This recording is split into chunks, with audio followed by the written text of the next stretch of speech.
Church at 6. Good evening, everyone. I call the May 27th, 2021 Peninsula School Board meeting to order. Please stand for the Pledge of Allegiance and please remain standing afterwards for the national anthem. I pledge allegiance to the flag of the United States of America and to the republic for which it stands, one nation, under God, indivisible, with liberty and justice for all. Lori will introduce our band. We're honored to have 3 students with us tonight from the Gig Harbor High School Tides Band. Here to perform the national anthem, we have senior Cameron Gabi on saxophone, senior Anya DeGroot on percussion, and junior Jackson Floyd on the trumpet.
Thank you.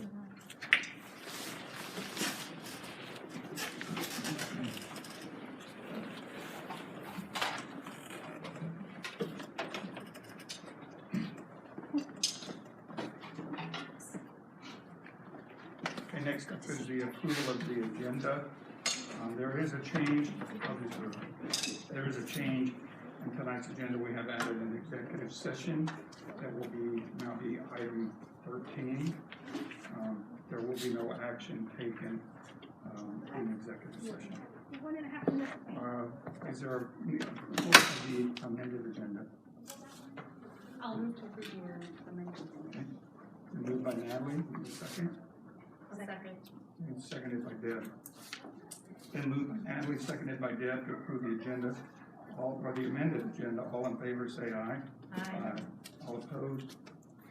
Motion is carried.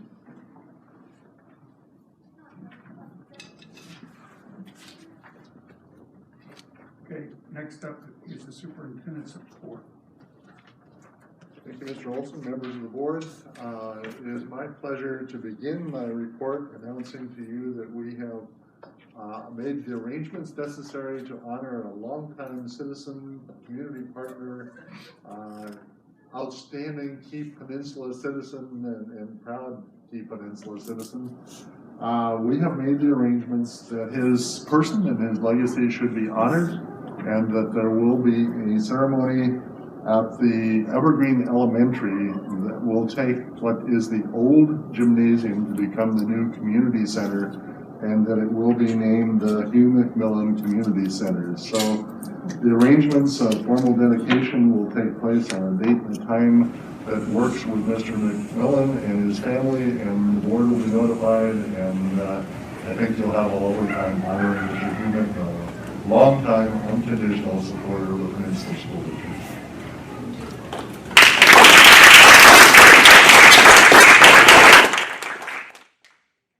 Second item of business is also to honor, but it's to honor some people who have been with us this year, even though it's been an extraordinary year.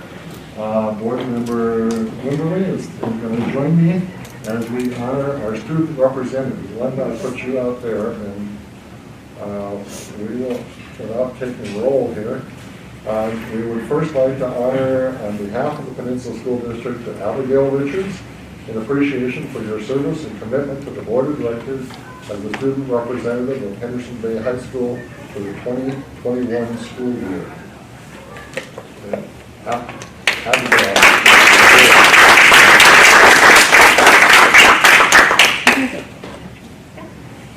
Also, Tyson Brand, in appreciation for your service and commitment to the Board of Directors as student representative of Peninsula High School for this 2021 school year.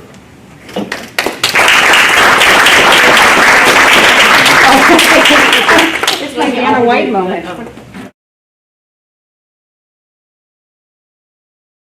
I don't know. Nice. Okay. We'll see you after.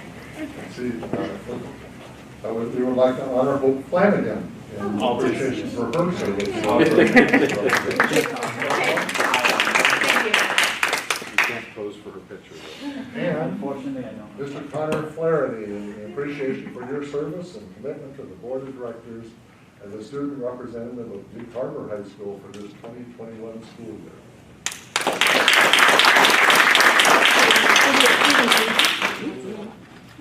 Nice. Very nice. To all of our student representatives, we thank you immensely for your work.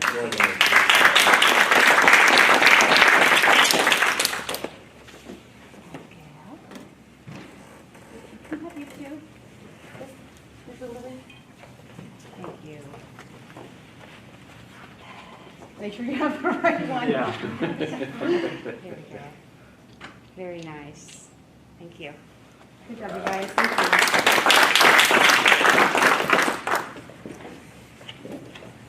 Thank Thank you. And for our next item, it's a chance to show that music does not disappear in a year of remote and virtual learning. Julie Allison, a band and choir teacher at Goodman Middle School, submitted a video. It is a district middle school choir performance of We Won't Stop Dreaming by Pink Zebra.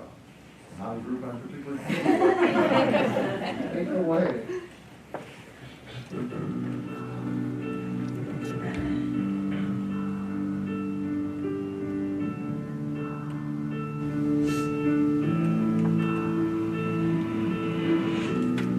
Here we are, living in the moment.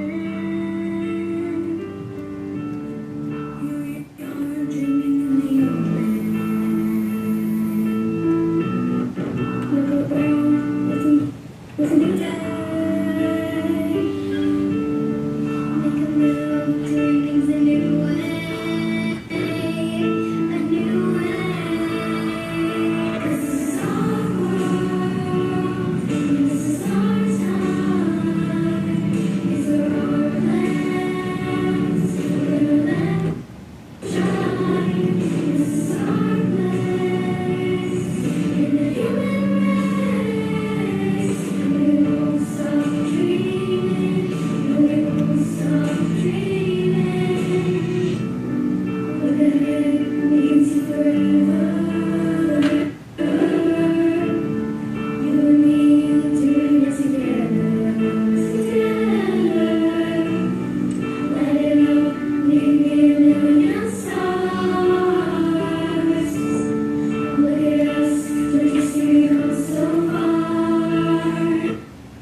really, I think, on behalf of the entire music department, in a year in which the students were not supposed to be closer than 9 feet apart because of excessive exhalation and the danger in a pandemic, and the fact that they couldn't have a group size that they would normally have. It's the music teachers did a fantastic and very creative job. Dr. Jarvis, who put that together? Which teacher? Sorry? Which teacher put that together? That was Julie Allison from Goodman, And, but she was joined by her colleagues. So. yes, absolutely. And Cameron Pruitt, who's a staff member with us, is the one who did the video cutting, and quite a large job if you know anything about that. So, yeah, it's masterful. Thank you. So thank you. It's a chance to share an area that has really been challenged this year. We also would like to, I guess with some pride, represent a different part of the organization, and that is the entire finance department, Ms. Karen Anderson. But I think to do that, I'm going to invite Ms. Elena Brown to the table, if you would make a report on behalf of our partner community advisory for the Audit and Finance Committee. Elena has chaired that group for us. Thank you, Elena. That sure helps the camera go convey to other people. All right, well, thank you for inviting me this evening.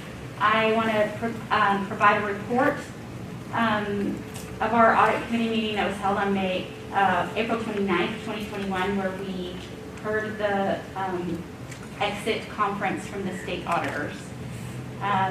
The state auditors audited the financial statement and financial condition of the school district through the period that ended August 31st, 2020. During this audit, they looked at, I would say, 3 big categories and 1 smaller one. The first category was accountability. The auditors performed tests that were designed to check the district's use of public resources and see whether it's complying with state laws, regulations, and internal policies, and whether they had sufficient internal controls over all of those things. During this accountability audit, they looked at 4 specific items. They looked at the use of restricted funds, specifically for professional learning and local revenues. They looked at the district's compliance with supplemental contracts. They looked at procurement, specifically public works, and they looked at student enrollment reporting. In addition to accountability, the state auditors did a full audit of the financial statements to see if they were presented fairly and in accordance with generally accepted accounting principles and other regulatory requirements. The third category the auditors checked this year was compliance. The district was reviewed for compliance with requirements set by the U.S. Office of Management and Budget for major federal programs. They looked at 2 specific programs this year that combined represent about 43% of the total federal expenditures for the district. And those 2 programs were 84.027, which is the special education cluster, and 84.173, which is the education cluster for preschool grants. So those are the 3 big categories that the auditors looked at. They always do an accountability, financial statement, compliance audit. These are the areas they looked at this year. The 4th item that the auditors looked at this year was they reviewed how the district had resolved the finding from the prior year's audit. Just as a refresher, in the 2019-2020 audit, it was noted by the auditors that the district did not have adequate controls in place to comply with federal suspension and debarment requirements. It did not result in any financial misstatements. It was simply an internal control issue.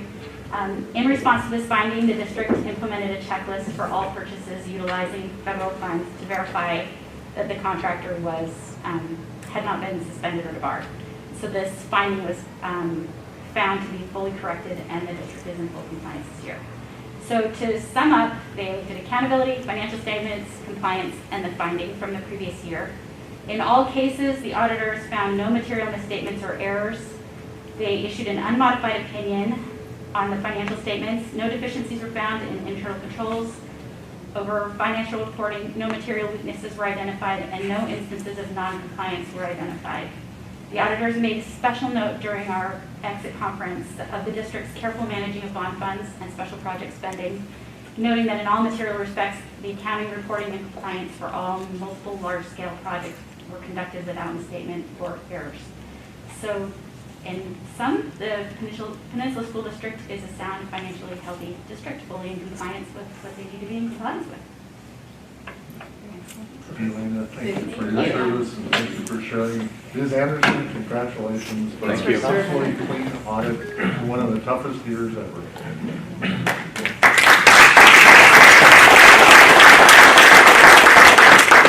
I have one more item before closing. We were just notified by the Washington School Public Relations Association that our communications department has been honored in 5 separate categories, 3 separate categories in 5 ways. I'd like to quickly point and say thank you to Amy Gordon and Brooke Finnegan and Andrew Foran. Award of Excellence for the internal staff digital newsletter in December of 2020. And you can think of where we were in December of 2020 and how difficult communications were. The website, the COVID-19 data dashboard, received an Award of Excellence. This was Andrew's first year of working with us, and he's just been a marvelous member of the team, but it was the entire team. We also, in the Peninsula School District Communications team, won an Award of Merit for the video that you saw on Pioneer Elementary School, history and the tour for those that couldn't make the tour because of the pandemic. And honorable mention video completing the health attestation form. Now, you can't find a drier topic but the intention and what was done was to help parents understand why and what could be done. And the external print newsletter for capital projects and the Compass edition. So my congratulations to Amy and Brooke and Andrew for excellent effort, and our thanks to the Washington School Public Relations Department for honoring our staff.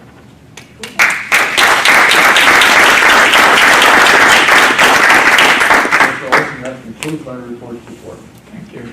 Congratulations, Amy, and to your whole team. Before we get into comments from student reps, I'd have to say that one of the best decisions we made 4 or 5 years ago was adding the students reps to the board. 5 years ago. No, 5 years ago. They've just added, brought such a unique perspective to the school board. In previous years before COVID, we were able to take our student reps with us to the annual WASDA conference, which is always really cool. Get them attend a training, take them out to dinner, and just really get to know them. And it was just so much fun. So it's unfortunate we couldn't do that this year, but I'm really, really thrilled that we did that. And so just a great addition to the board. So thank you for being with us this year. So first up, we will have Abigail.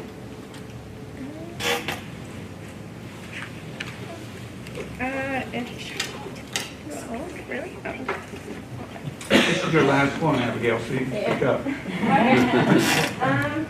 There's not much going on at Henderson right now, but we're excited to start recruiting our students for our 2021 to 22 school year, and we're currently planning on a senior celebration event to take place outside of graduation in order to reunite the class.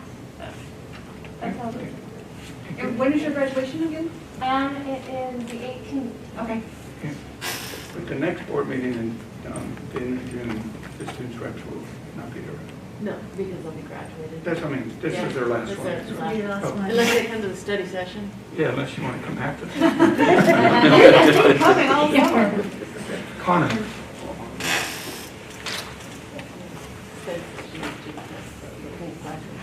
Oh, okay. Okay, as for Gig Harbor, there's a couple important dates coming up. There's June 5th, which is our Gig Harbor prom. And then as of June 11th, there's a graduation rehearsal, which is, I'm pretty sure that's at Mount Tahoma as well.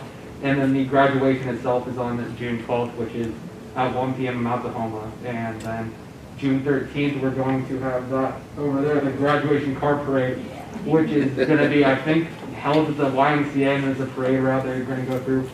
And then some other important events at Gig Harbor that's happening soon is the GHHS production of Pride and Prejudice, which is happening on the 3rd, 4th, 6th, 10th, and 11th, all at varying times. So if you could check that out, that'd be great. And there's a band concert, the 8th, and the choir concert on the 9th, which is also pretty cool. And then as for the leadership class and team, they're working on other stuff, like they're working on things like prom and graduation, trying to get those set up, trying to make sure that they can go as smooth as possible. And then they are welcoming the new officers for the 2021-2022 incoming year. And there's going to be a huge leadership poster project that's going to be wrapping up this week. And it's supposed to help welcome the new people, welcome the new officers, and to help with prom and graduation. And then as for sports, we are halfway through the 3rd season and final season of the school sports year, and we have had 100% ability to provide our sports to student athletes, which is good. And we were able to get in roughly around 70% of our games that they would have been a normal year, but clearly isn't. And then as for the season 2, Gig Harbor's finished #1 seed in baseball, #1 seed in soccer, #1 finished as the SPSL champions in track. And girls tennis and was able to finish at the top of the SPSL North Division, and fast pitch and boys swimming both had winning records, which was great to see. And then for the final season, we are just 2 weeks into the girls and boys basketball, girls bowling, competitive cheer, girls lacrosse, wrestling, and the boys and girls water polo. So, and then that's roughly around it though. Like that's how Gig Harbor is going. Thank you. How, the play, is that virtual or is it in person? I believe that it's in person now. I Okay. think that it's going to have to follow the COVID guidelines, but Yeah. I believe that it's in person at varying times throughout the day. And we can just contact the school to I believe find out. so, Okay, yes. What was- awesome. what was If the you go date on their range?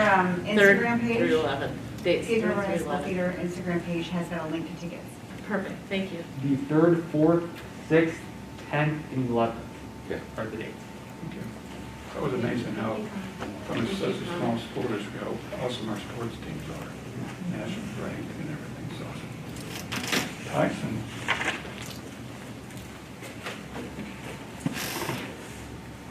At the beginning of the month, we had a very successful teacher appreciation week for both in-person and remote teachers. We got them, we made them their posters that always go on their doors, and they always love it. We had the theme of we couldn't have picked a better teacher, and it was kind of the spring theme. And we got them little hand sanitizer that said, "Hands down, you're the best teachers" on it. We have revised our school constitution, and we are going to ratify, I think on June 3rd is when we're going to ratify the next constitution. PHS Play Production is putting on the musical All I Really Needed to Know I Learned in Kindergarten on the weekend of June 4th, and that is going to be mostly remote for audiences, but some families can attend if they buy tickets, and I think the tickets will just be available for families of the people in the play, so that at least they get to see them. On May 22nd, we had our prom at the Marvin Williams Center up in Bremerton. That was really successful. A lot of people had a lot of fun. They were able to dress up, go out to dinner, and then they all drove up to Bremerton during their time slots that they signed up for and the groups that they signed up with, and they were able to split us up in 4 sections, 15 people per section with your time slot that you signed up for, and there was a DJ, and they had crumble cookies, and it was all decorated very nicely by the senior parents, so it was a great job, and it was a great prom. I know a lot of people had a lot of fun. Right now we are in day 1 of 2 days of our elections. So tomorrow cohort B students will vote for their elections during 3rd period. And we have a strong executive group of kids who will be running and a strong senator group of kids who are running. So next year PHS leadership will be looking really, really good. And so this weekend we will know who won all those elections. And then we'll have our passing of the baton things next week to let everybody know who the next presidents are and like who the next executive positions are going to, and they'll get the annual stuff that they hand down from president to president, vice president to vice president, and different positions. End of the year is coming up for seniors, so as you know, because you guys know, Graduation that you guys planned is on the car parade that you guys planned is on June 13th. And so on June 11th and June 12th, cohort A will practice graduation on June 11th, and then on June 10th and 11th, because 12th is graduation. June 10th, cohort A will practice, and cohort B will practice on June 11th. COC 101, which is our freshman orientation, is starting to get planned right now. And so we'll be finding a way to do that safely in August, in person this time. There was the scholarship ceremony happened for Peninsula last Wednesday, and our thank you note turn-in day was yesterday. So everybody who won scholarships wrote their thank you notes and turned them in, or else they would have been voided. Our spring sports is still going on right now. We're our third season sports. And yeah, that's all that's going on Peninsula right now. Yeah. Thank you, Jess. Nice job on scholarship night as well. Thank you. And next up, we'll have comments from the community. We will ask we have 3 speakers signed up to speak tonight. We'll ask each of you to come and sit in a seat so that we can have the microphone that will be able to hear you. Tonight we'll take public comment. The board recognizes the value of public comment on issues related to district business. In order to permit fair and orderly expression of such comment, the board provides time for public comment during each regular monthly board business meeting. As a matter of practice, the board will not respond to comments or engage in dialogue at the meeting. Most issues require that the board review all available information before making a statement. The president may request the superintendent delegate the response to the appropriate PSD staff member. We appreciate your understanding and cooperation. Prior notice has been communicated to the public on how to register to speak. All commenters will be allowed 1 at a time to speak to the school board for up to 3 minutes each. Board Policy 1430 states in part, the president may exercise discretion to interrupt or terminate an individual's statement when it is too lengthy, personally directed, abusive, obscene, or irrelevant. So our first person. Right there to the left. Oh, here it is. I'm sorry. Thank you. Is Sarah Garriott.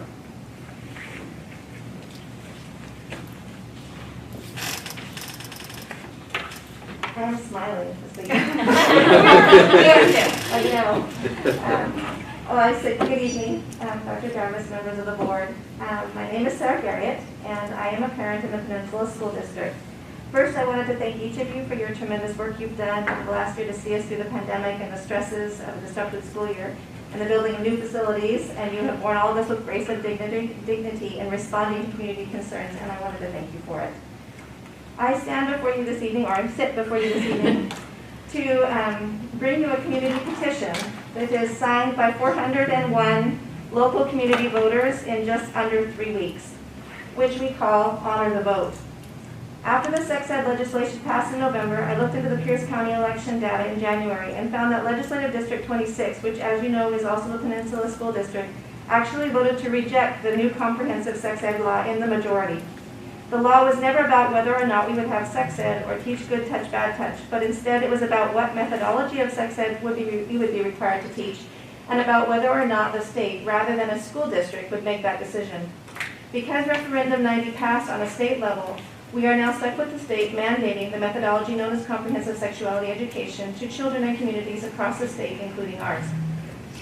A year ago, Dr. Jarvis wrote a letter to our governor stating, quote, "The legislature can seemingly survive without compromise, but our schools are truly inclusive and nonpartisan. Governor, as you know, we have huge issues on our plate right now, and the last thing we need is to have our communities in an uproar about sex education.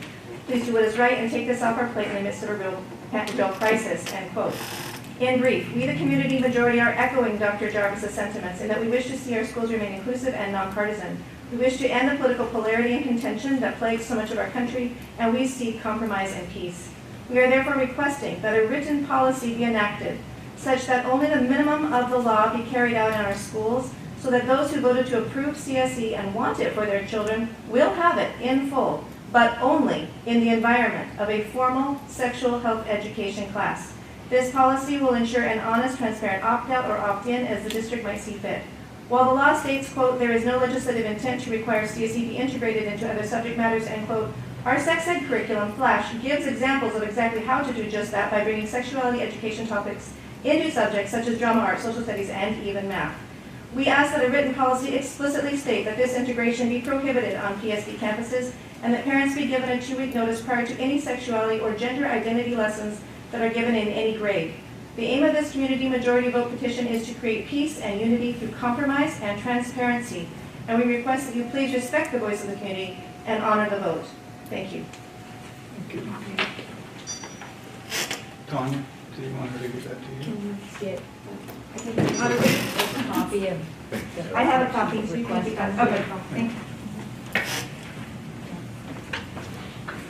Next up, we have Michael Chandler.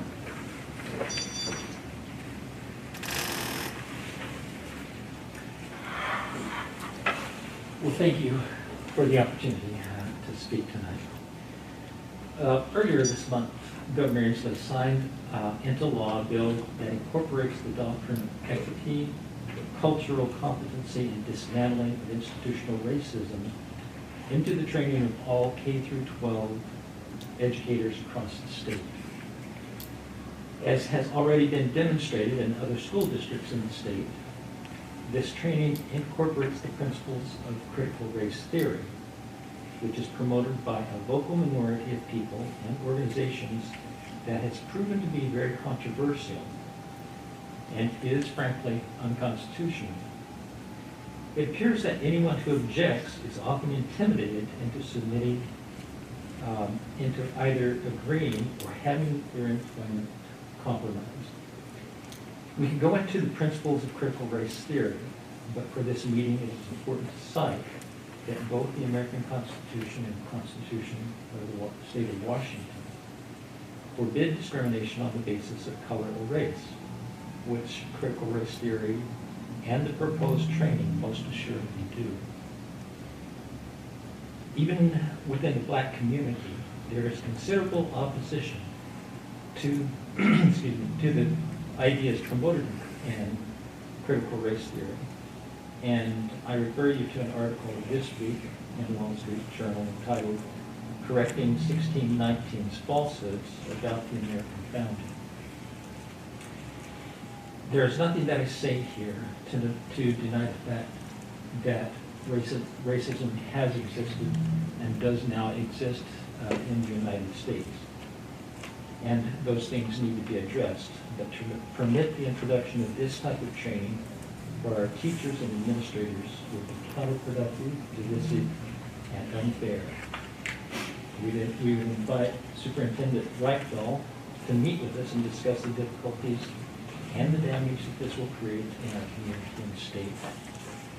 I have no doubt that you are already informed of this, but I want you to know that it is a critical matter, and it is something that hopefully can be discussed openly in this school district as well as in the community. Thank you very much.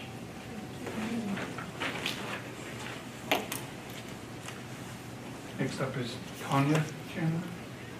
No, I wasn't speaking. You're not speaking now? Okay. Do we have anyone signed up virtually? Okay. Okay. Thank you. Next up, we have district reports. Department of Learning and Innovation, Melissa Wiesner, Lord, I guess.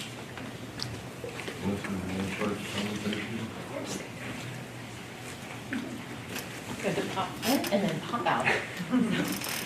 Good evening, board members.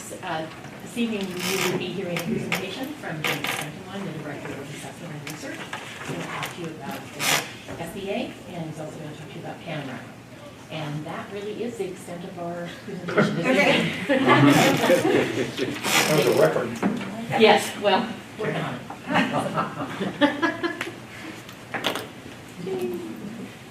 Good evening. So we'll start with the quickest part and kind of look at state testing. As you know, state testing was canceled for this spring. May need to turn it on. Oh. do need to turn it on. Okay. I'll take it All right. So instead, we're really looking at testing in the fall. And I had hoped that by Thursday night, I'd be able to give you more specific dates because the state promised us that we would have them this week. But as of 6:36, we don't have the specific dates for the fall. We just know fall. So students will be taking the tests that they missed from this year. So we'll be testing students in grades 4 through 9 and then 11 in English Language Arts and in math. Science will be testing in grades 6, 9, and 12. And the students, again, they'll be taking the same tests they were previously scheduled and required to under federal accountability laws. The ELA and math tests will be shorter. The state is saying that they're targeting about 2/3 the length of time that students normally need to test for. My prediction for staff is that we won't actually see that much reduction in practice. Testing occupies not the amount of time that the average student needs, but the amount of time that the slowest student taking the test needs. And these tests, particularly the performance tasks that require students to show their work, to write, to explain things, those have a way of filling the time. So I'm not sure that we're actually going to see that same reduction in time that the state is planning for. The science test hasn't been announced yet if that will be changing. Because those are going to be shorter, we're going to get less detailed data than we have in the past. And there will be a larger standard error. We don't know how large, and we don't know how much of that data that we'll be missing. But for example, on the English Language Arts test, we usually get claims specifically broken out for how the student did in response to reading, to writing prompts, to research prompts. We won't be getting that as we move forward, so it'll just be that same comprehensive score. On the plus side, it'll be on the same scale as we're used to, so we'll still be able to compare overall achievement, even though we won't be able to see the same level of detail. James, can I clarify something on that? Absolutely. On the last one? So an 11th grader in the fall will be taking a 10th grade test that they would have taken in the spring? Correct. Okay. Then we'll also need to do spring testing next year. So at that point, it'll be sort of as previously scheduled as we've seen in years prior to last year. So ELA and math testing in grades 3 through 8 and 10, science testing in grades 5, 8, and 11. And then all of those tests will be at their full length. We at this point have no reason to think that the test window will be any different than normal, which is that it opens in March and then it runs through generally the second week of June. The schools have a lot of latitude about how they want to schedule those. Late May is very popular. It still gives time to do makeup testing and kind of maximizes the amount of learning that can happen before that test occurs. Good question. Good question. Anybody got questions? Yeah, I was curious about if they're already making arrangements for knowing that all the school districts are going to have kids who are fully remote at the time, so the accommodation for testing from home and testing from schools? So far, the answer from the state has been that they are not willing to go to remote testing. Okay. From a technical perspective, that doesn't work with the current test engine they use. It wouldn't be possible for them to provide the secure test environment that they're used to and still allow the student to know which code to type in to test. And so I think that's something that the state needs to grapple with. Yeah, I would like to see the gains or losses from remote learning compared to in person. So Absolutely. follow up on that. And James, it's always a good refresher. So other than state and federal mandates of doing and requirements of having this smarter balance testing, what do we use smarter balance testing for? Yeah, that's a great question. So we use it for a few things. It's a great way for teachers to get an idea of sort of the success of the students they had in front of them. And it's really, kids always learn, right? Teachers do great work, and kids learn and they get smarter as they get older too. So it provides teachers with a way of seeing, did students learn what we intended them to learn? Did they learn as much as we intended them to learn? We know that they're better mathematicians by the end of the year than they were at the beginning, but are they as much better as we hoped? So it gives teachers that information. It's also really important for planning for the next school year too. So teams at each school get together and use that to inform placement decisions. for students, and they'll also use that to kind of identify who might need interventions so that we can start working more proactively right away at the start of the school year. So that data that's coming back not only helps the student as they are moving through the system, but it also helps teachers reflect back on, this is how I taught 10th grade, and this is collectively where we're missing some, so they can change their curriculum, or not, their methods up for 10th grade for the next year, correct? Yeah, that's right. Okay. So with no testing in 2021, we're missing some data for some kids. Are Absolutely. we, other than just individually working with kids, are we doing anything else to kind of capture those things that some of the individual students are missing from not having the understanding of the Smarter Balance test results? Yes. We're also measuring some other things that aren't measured by state tests. So no single test really measures everything that we care about. So for example, at elementary, you heard me talk a couple weeks ago about DIBELS testing, which is an oral reading fluency test. That's not something that's well assessed through online means. So we still conduct those. We conduct those even remotely, which it's been great that we've had Zoom to be able to do that. We also use assessment systems like iReady for our elementary and middle school students. It's a computer adaptive multiple choice test that really helps us look at where the student is performing. Because it's adaptive across a wider spectrum than Smarter Balanced, it lets us see where the student is performing, not necessarily with respect to their grade, but really a much broader set. So we can see that, a student who's falling behind, we can see more precisely how far they've fallen behind. On the other hand, if a student who's accelerated and is ahead of the game, we can see more clearly sort of how far ahead of the game they might be. Okay. So we're making sure that we're capturing some of these kids that need the training that we would have rather identified on Smarter Balance. That's okay. right. The schedule, you have some in the fall, some in the spring. Are there some kids that are doing both fall Absolutely. and spring? So Yes. there will be kids doing double. Yes. Okay. But not all, because like the 10th graders and the 11th right. So graders. a third grader didn't next year won't have missed any testing this Right. year, so they'll just be testing in the spring. Okay. On the other hand, that fourth grader didn't take their third grade test this spring, So they've got and they'll third also and need to take fourth. their fourth. So grade some test. will have double testing.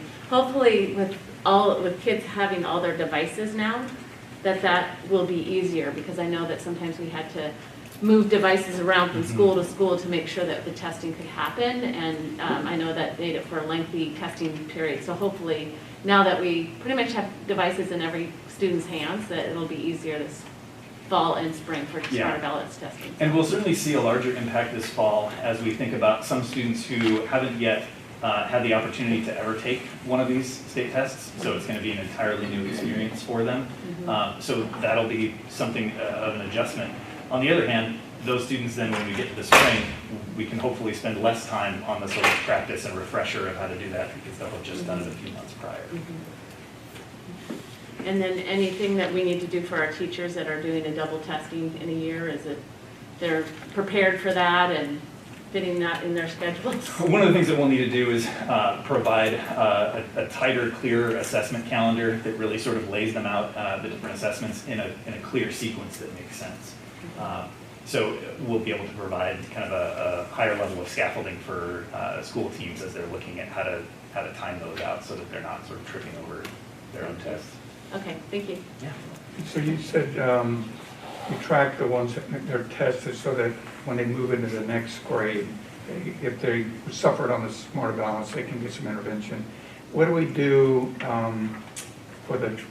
do we also look at the teachers that are teaching these classes to see if the students are, like if the students are suffering in a particular class or not? Do we look at also that, not just the student, as to what might have caused students to not do well?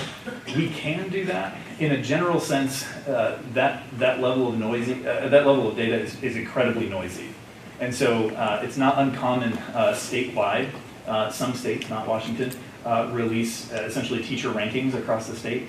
It's not uncommon for teachers to move up or down 60 percentile points in a year.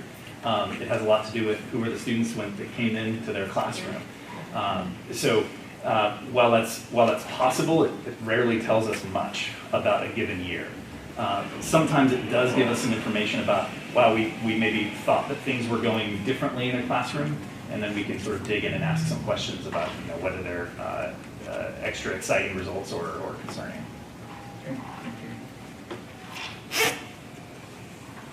So speaking of tests not measuring everything, we're going to talk about Panorama here. So as we get into the Panorama survey, in just kind of a quick overview, we're going to go through the same questions with students that we used this year in the fall, in the spring, and that we used last fall. We didn't end up surveying last spring as intended because that would have been really the week after physical school buildings were closed. It was the wrong time to ask students how they were doing. So taking a look at the SEL competencies, these really come from Washington State standards. And so we're looking at ideas of grit, self-management, self-efficacy, social awareness, and growth mindset.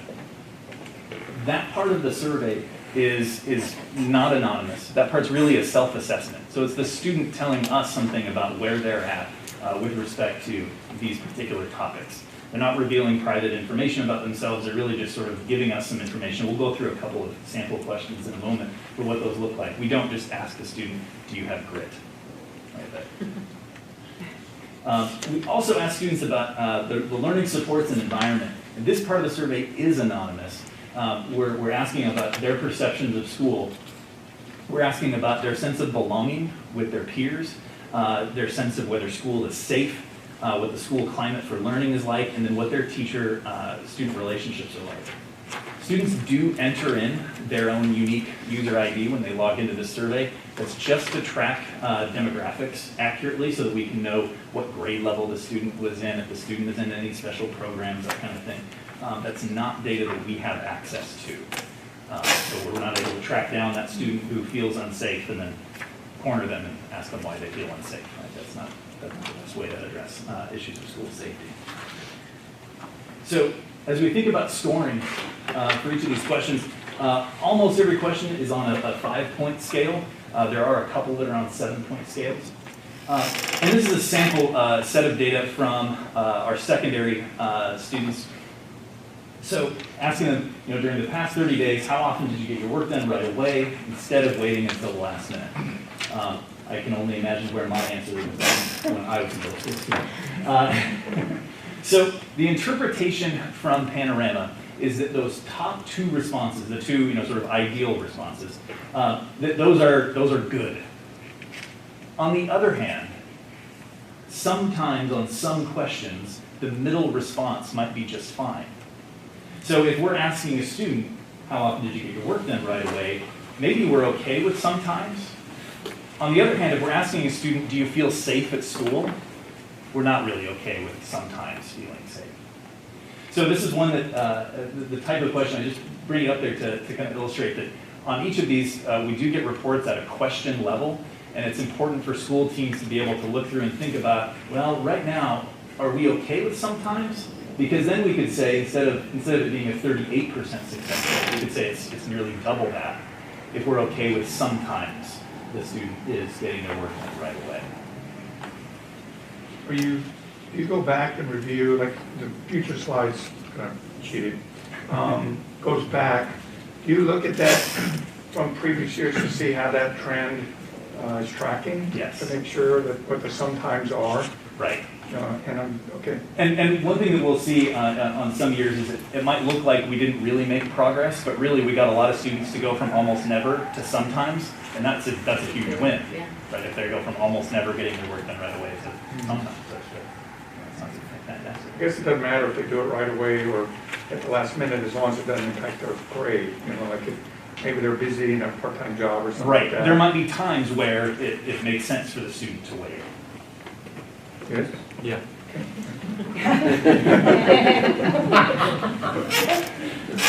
So, highlighting a few trends that showed up just sort of across the data, nearly all measures improved from the fall. Most of those fall measures were actually improved from the previous year. We did begin this year some intentional focus on social emotional learning with curriculum. We had social emotional learning focus in schools as well last winter, but really kind of ramped that up this year. Also, in general, this is perhaps no surprise, older students tend to be less positive about themselves and their peers and their school. For most measures, the low point is in 11th grade, and then seniors suddenly get much happier than other high school students, especially in the spring. It's kind of funny how that works out. In Peninsula, there are very small differences in those SEL competencies by race at elementary, and there's slightly larger gaps at secondary. In general, these gaps are much smaller in Peninsula than what we would typically find in national data sets. So it's not to say that gaps aren't there, but they are much smaller. The largest gaps in terms of those self-perceptions are with our Hispanic Latino students in the Peninsula School District. And then again, on that perceptions of the school environment, there are really minimal racial gaps, really minimal differences, whether they're positive or negative, in terms of how they're perceiving school across grade levels, which I think is an exciting piece of news from an equity standpoint. So thinking about a couple of key points, self-efficacy is a really important one to me. This is really the idea of how much students believe that they can succeed in achieving academic outcomes. A few of the questions that we ask are, how sure are you that you can complete all the work that's assigned in your classes? When complicated ideas are discussed in class, how sure are you that you can understand them? And how sure are you that you can do the hardest work that's assigned in your class? And we can see there, again, a good illustration of elementary students are more positive in general than secondary students. And that over time, the elementary students are continuing to get more positive. We did see, and this is an important kind of counter trend from what I was just talking about, a dip from last fall to this fall. We did see at secondary that reduction. And then we've had a very slight increase this spring. One of the benefits to using Panorama for this type of survey is that we can also look at how do our students respond compared to their peers sort of across the nation. So our elementary students are near the 60th percentile when we compare with non-urban elementary schools in the country. Our secondary students, well, we look at that and we think, okay, 40, something like 40% favorable responses. That might not sound too bad. That actually puts students in the 10th percentile. That's terrible. Yeah. Doesn't sound like So- that to me at all. Secondary students are often not real positive when you ask them things. So this is a real opportunity for growth for Peninsula, particularly secondary students, and that idea of self-efficacy and making sure that they really feel like they can do the work. If we look at assessment results, if we look at grades, they can do the work. So there's a little bit of a gap there between the student's self-perception and then what we actually see as outcomes for students. The issue there is, I'm really don't understand why, I mean, the 20% drop off from, from 5th grade, 35, and then 6 to 12, 20% drop off, and that they believe they can achieve their academic outcomes. What are we doing to identify the root cause of that? Because, I mean, yeah, teenagers are weird, but I've had 4 of them. I've had 4 of them. I'm just saying, there's, they go through a phase of why that drop off, that they don't think that they can reach their academic outcomes. How are we studying that?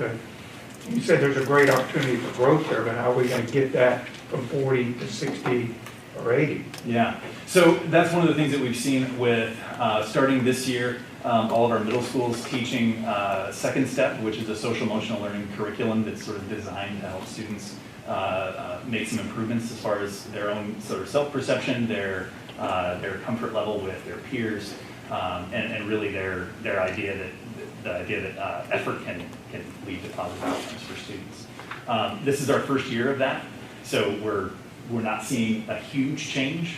It's also, as you know, a really strange year. it's not uncommon to see a big drop in student self-confidence and student self-efficacy going from 5th to 6th grade. If we were on a junior high system, we'd see it between 6th and 7th grade as students shift to that new model.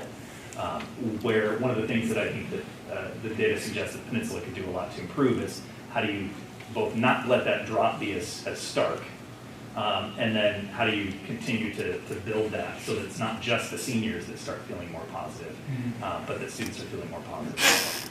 I mean, are we, James, can you go back a slide? Connor's been trying to get a question. Oh. I was just wondering the numbers for, like, because obviously, like, 3 grades is probably going to have a little bit less students than the 6th grades. So how much is, like, obviously, how much is that senior percentage? Like, how much percentage of those grades 6 through 12 are seniors compared to, like, the core 9, 10, 11? Like, how much are they impacting the overall percentages? Not very much. So 6th, 7th, and 8th grade, we have great response rates. 9th and 10th grade, they're pretty high. They drop off pretty starkly for juniors and seniors. Yeah. So if you could go back a slide, I'm kind of, oh, no, I got forward 2 slides. I was, one more, pleasantly surprised with the fall of 2020. So I'm looking at fall of 2019, pre-pandemic, pre-COVID, kids are in school.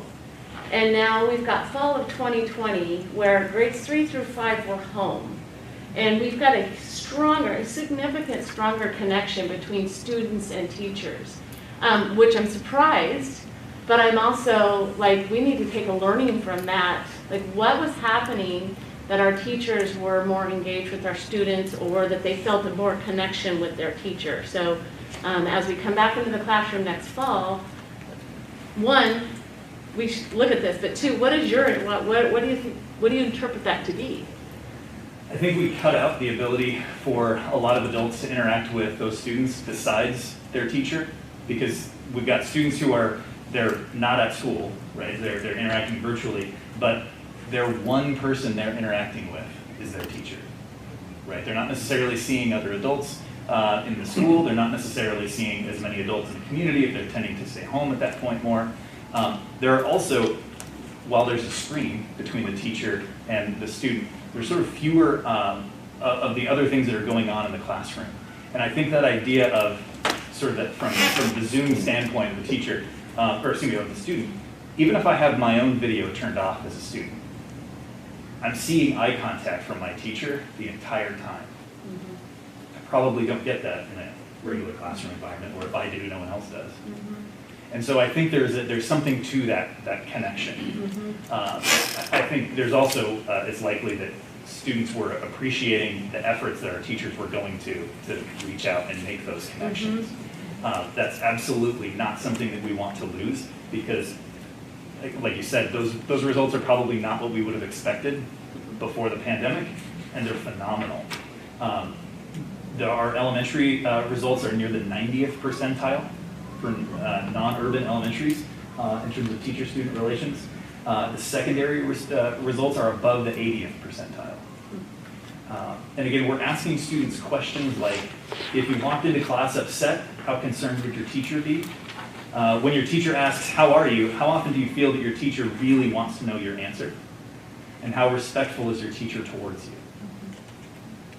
I think it's outstanding from our teachers that we've seen these kinds of gains. And again, those scores prior to the pandemic, in the fall of 2019, they were sort of broadly typical across the country in terms of the responses that schools were seeing. And we see this really large increase this year, which is, again, outstanding.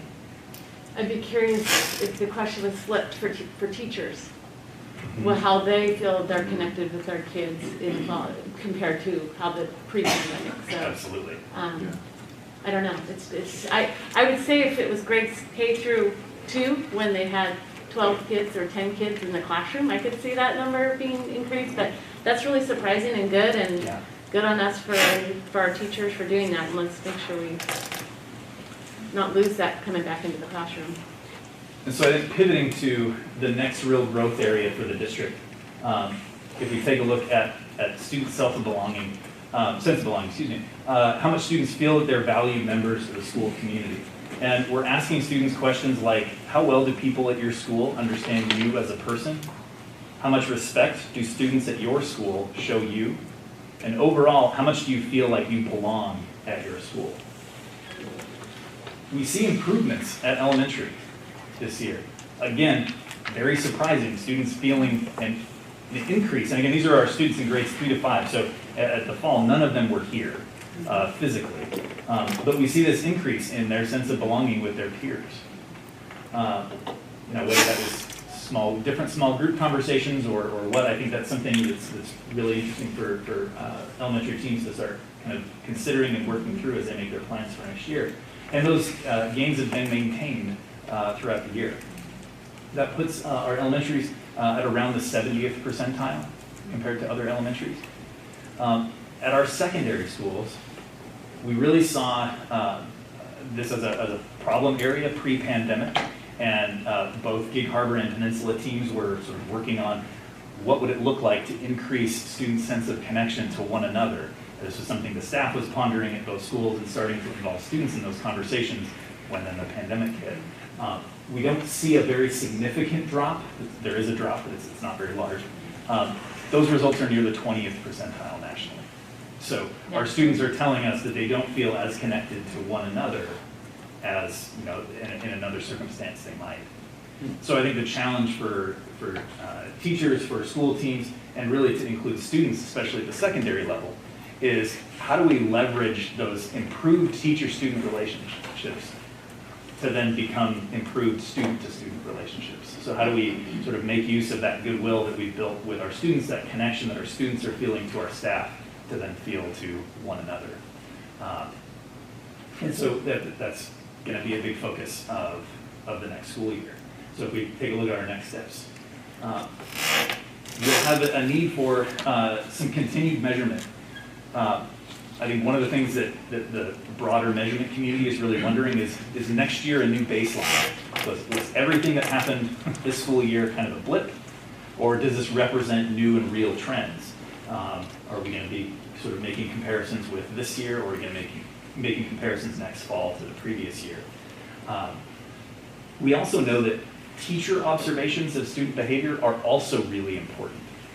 We had plans to start using a behavior screener with staff this year called the Student Risk Screening Scale, and it's really an opportunity for teachers to go through and kind of identify students based on some behaviors that they're noticing, some students who might need some extra support.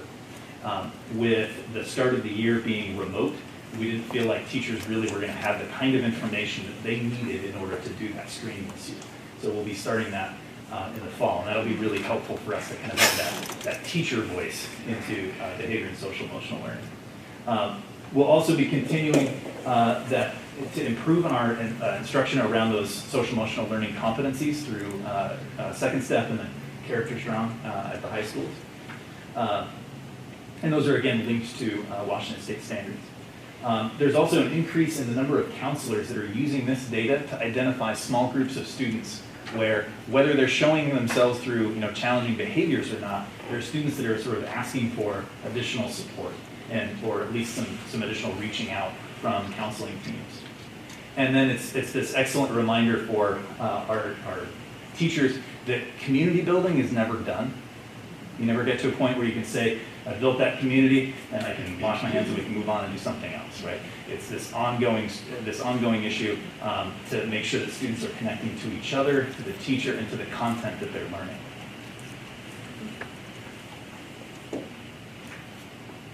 So, again, can you go back to the previous slide?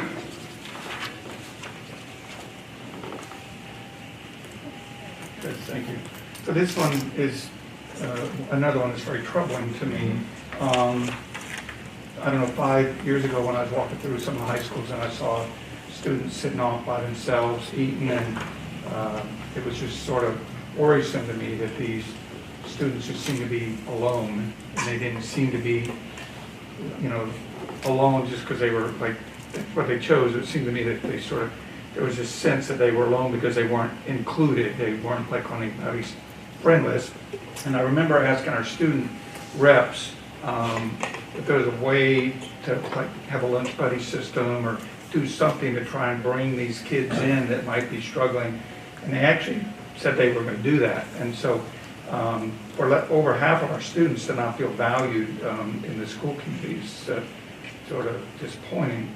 And I don't know if that's the teacher, I mean, how do they feel connected to the school community? Does that include students, teachers, everything? Because it's sort of like, to ask our student reps, what would cause our high school students to not feel valued? I mean, over half don't feel connected or don't feel valued as members of the school community. But because when I hear we are Peninsula, and you see the Peninsula High School, and when that student died and everyone came together, why is this so low? I'd just like to ask, why is it so low? What are we going to do about it? So I'd love to hear the perspective from our students, but I will say that part of that is that you're seeing students, some of those students are saying sometimes. I sometimes feel like I belong. Okay. And again, Panorama's interpretation, their sort of default for those charts and for looking at that is that sometimes isn't good enough. And depending on the question, that's probably true. And sometimes maybe that question, maybe that answer is acceptable. So that is one thing that we're seeing, is if a student is saying, well, sometimes I feel like that I'm connected. We want them to feel better than that, but they're not necessarily saying they never feel connected. I think as we look at schools where we see really high senses of belonging, we tend to see a lot of initiatives that are sort of driven by student groups to do outreach. And it's not all on the backs of leadership groups. It's sort of all sorts of students. So how do we include more students in clubs, include more students in activities? We heard that in terms of the PHS report with that Seahawks 101. How do we bring students in and sort of get them exposed? That's also part of some of the summer school efforts that are going on right now in terms of the high schools, to just sort of build those connections.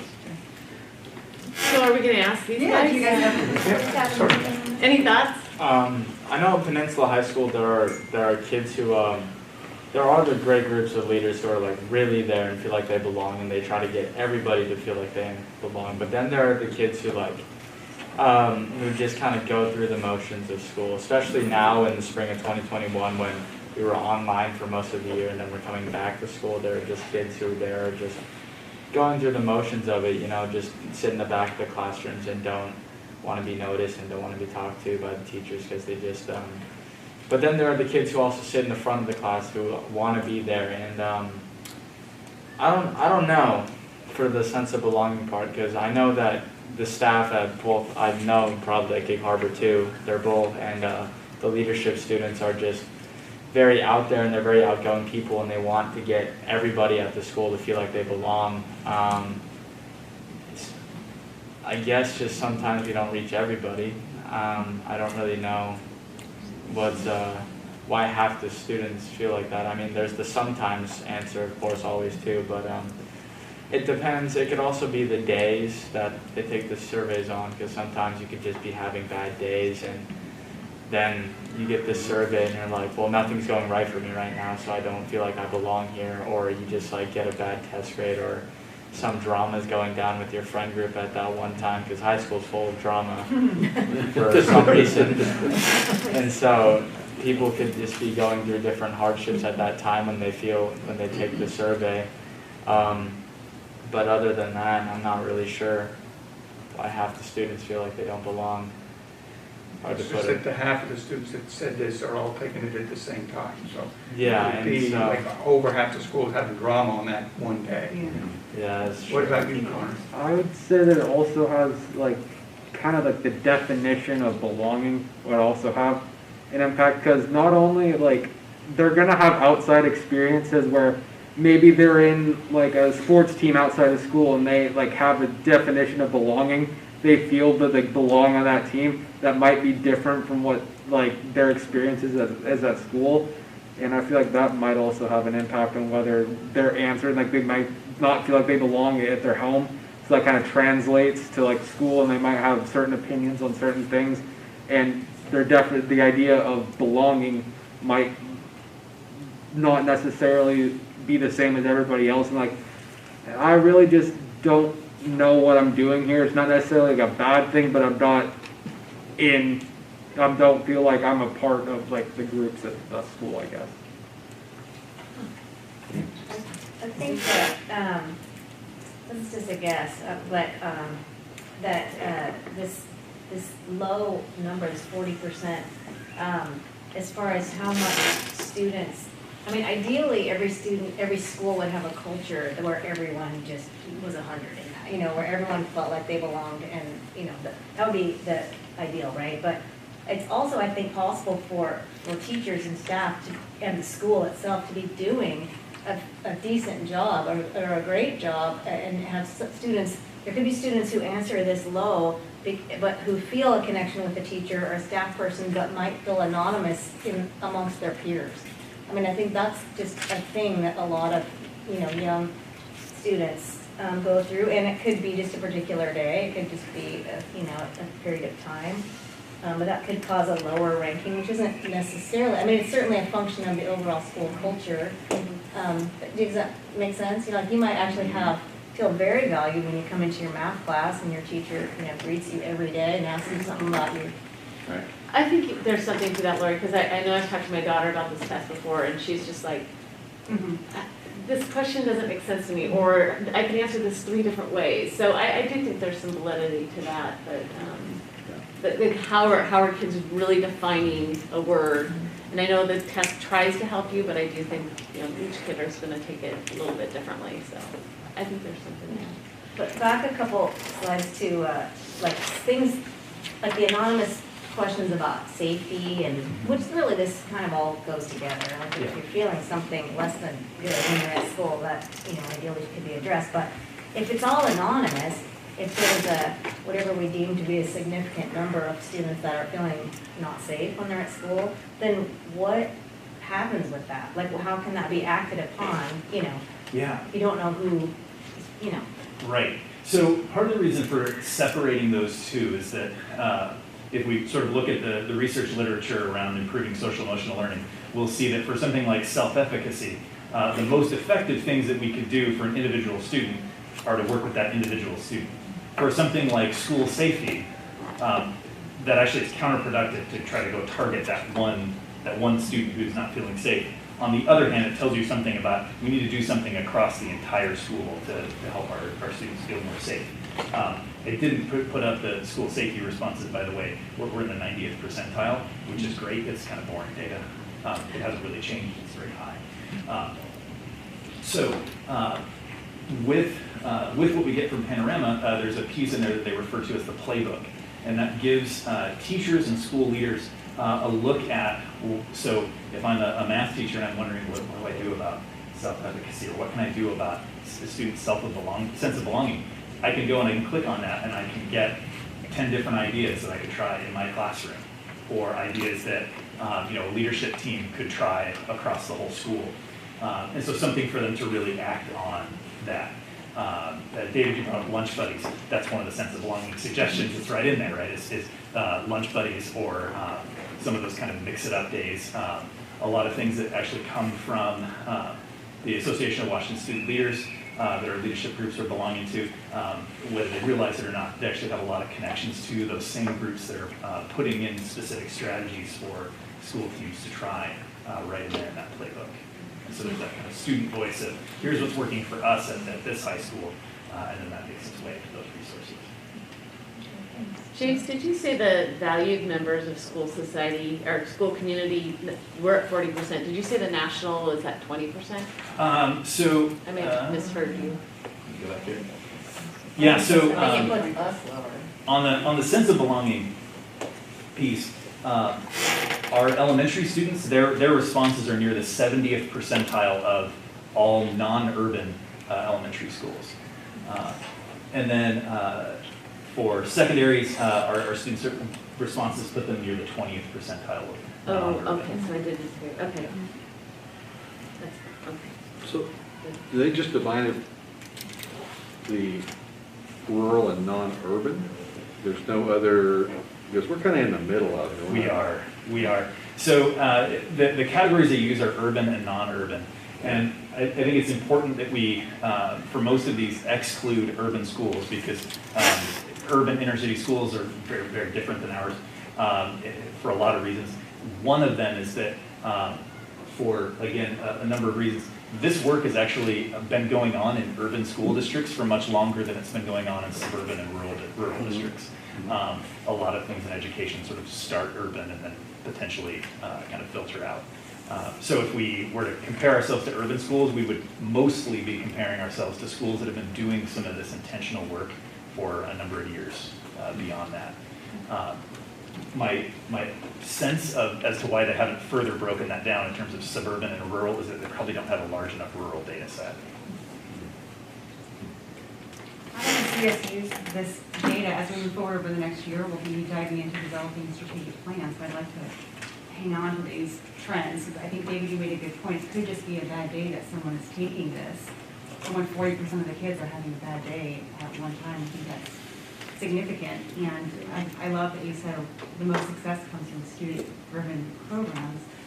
I want to say it was last February we watched the kids participate in a program called Breaking Down the Walls, and that was amazing to watch. And it was so relevant to the kids, and I think they got to see how each of them, from completely different backgrounds and circumstances, shared so much that they didn't realize about each other. And in just the one afternoon that we spent there, we saw so many connections. Mm-hmm. So moving forward, to me, this is unacceptable. So I realize 100% graduation rate, 100% happiness may not be achievable, but it has to be our goal. It has to be the standard. We can't say it's acceptable that one of our kids doesn't feel connected. So how we get there is going to be a challenge, and it has to be priority.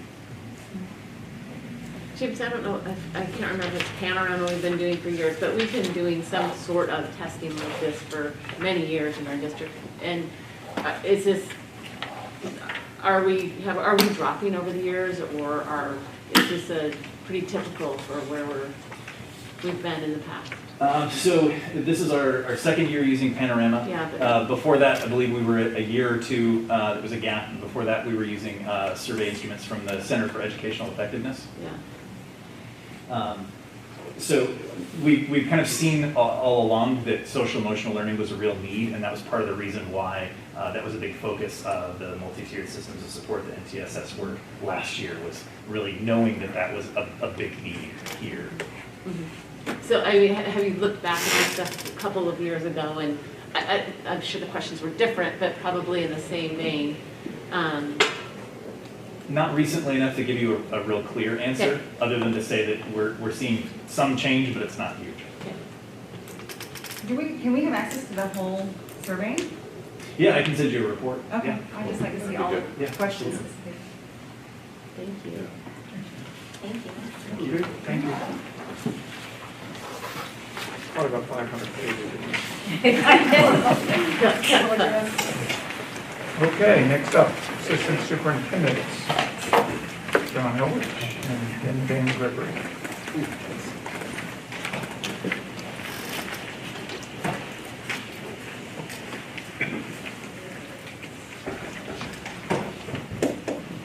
Good evening, members of the board. Thank you for having John and I back here to report out. Tough to follow the panorama stuff because it's very interesting. I was taking notes on my notes as James was talking. There are some definite ties to some of the panorama stuff. So thank you, James. I'll try to highlight some of those. John and I had originally wanted to come forward in front of you and talk about the exciting stuff that's going on at the end of the year. I have to say that Tyson and Connor stole some of our material, so maybe we'll be a little bit shorter because they went through a lot of that. And I'm going to kind of work off of the middle school choral piece that Melissa had there also. We have been able to schedule a number of music performances, and I was thinking this afternoon when I thought back to our presentation, I believe it was in January, and we were questioning whether or not we wanted to run music classes, and we chose to run music classes because we were hoping that somewhere down the line guidance would come out and say, here's how you can do it. And so I just think back to that January date and think, thank goodness we kept that in place. Because you saw the middle schools, and we're going to talk to you a little bit about some upcoming music performances as well. So The other thing I will tell you is, as we looked at all of this, we know how busy your spring is.